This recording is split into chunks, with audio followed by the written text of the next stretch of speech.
Rais wa Marekani Donald Trump ameibua mjadala mkubwa baada ya kuripotiwa kupewa ndege ya kifahari aina ya Boeing 747-8 kutoka serikali ya Qatar. Ndege hiyo inayokadiriwa kugharimu dola milioni 400 sawa na zaidi ya shilingi za Kitanzania trilioni 1 imetajwa kuwa miongoni mwa ndege za kifahari kuwahi kutengenezwa na imeandaliwa kwa matumizi binafsi ya rais na shughuli za serikali. Ndege hiyo ina ghorofa 2. Ndani yake kuna vyumba vya kulala vya kifahari, ukumbi wa mikutano na sehemu ya chakula. Lakini pia ina ofisi binafsi ya rais, sehemu ya mazoezi ya mwili yani gym, sebule kubwa iliyojaa makochi ya kisasa, chumba cha kuchezea watoto na bafu la kisasa linalojulikana kama walk-in shower.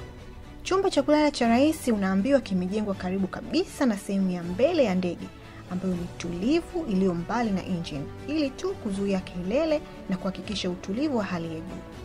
Sehemu ya juu ya ndege hii ina chumba cha kupumzikia wafanyakazi, lakini pia unaambiwa ndege hii ina uwezo wa kujaza mafuta ikiwa angani na vifaa vyake vya kielektronic vimetengenezwa ili kuhimili mawimbi ya mlipuko ya nyuklia.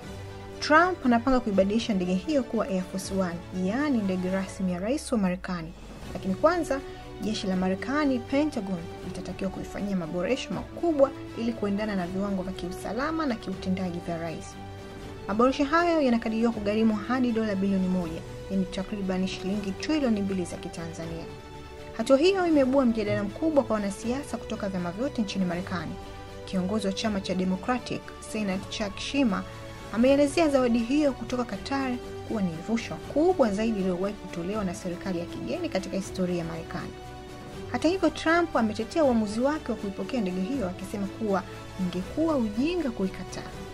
Tukirudi kwenye katiba ya Marekani inapiga marufuku maafisa wa umma kupokea zawadi kutoka kwa serikali za kigeni bila kibali rasmi kutoka kwa bunge la Marekani.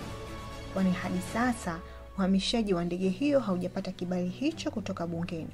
Rais Trump amedai uhamisho wa ndege hiyo ni halali kwa sababu ndege hiyo inatolewa kwa Wizara ya Ulinzi ya Marekani na si kwake binafsi. Na pia amesisitiza kwamba hataitumia baada ya kuondoka madarakani. Kwa niaba ya waandaaji kutoka Swahili Times, mimi naitwa Doreen.